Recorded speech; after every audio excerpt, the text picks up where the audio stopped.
You were ranked number one in the United States. What does it take to be ranked number one in the world?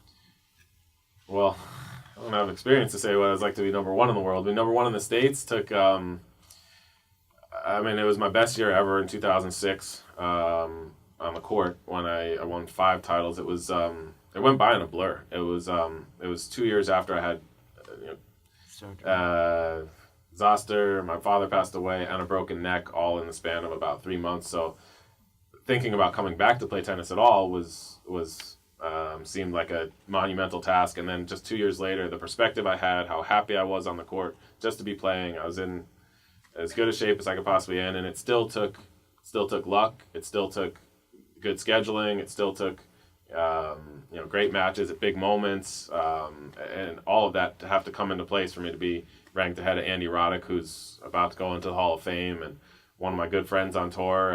And I knew he was, he was happy for me to get it, but he was also chomping to get that number one title back, and he did a few months later. But it was a ton of fun. It's a tremendous honor, especially when I look at the people that are on that list that have been the number one ranked Americans. I mean, people think about Michael Chang that also got into the Hall of Fame, and he was never the number one ranked American.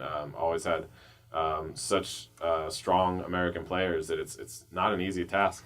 But you had also a ranking of number 4 in the world. Yeah. To hit number 1, what do you think?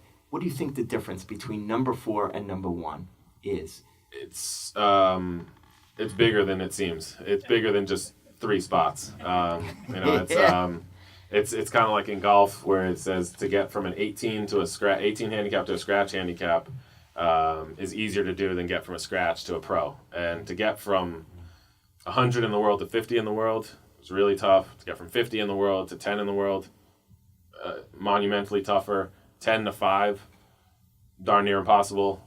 4 to 1. For me, was impossible. Some guy named Roger kept hogging all the titles, but it's just the amount it took for me to be consistent that year to be number 4 in the world. It made me more impressed for how much consistency it takes to be number 1 in the world, because you can't have a bad couple months. You can't get injured and be out for a while. You have to put up result after result after result, and you have to be playing your best at all the Grand Slams, the Masters Series, and the other tough part is you have a target on your back the entire year. Every single match you play. Andre Agassi said it when I was first coming up, and I said, oh, well, how did so-and-so play against you? He said, no one plays bad against me. They play their best against me every single time because everyone has nothing to lose. They have no fear, and they want to beat you because they're going to be able to then tell their grandkids they beat Andre Agassi.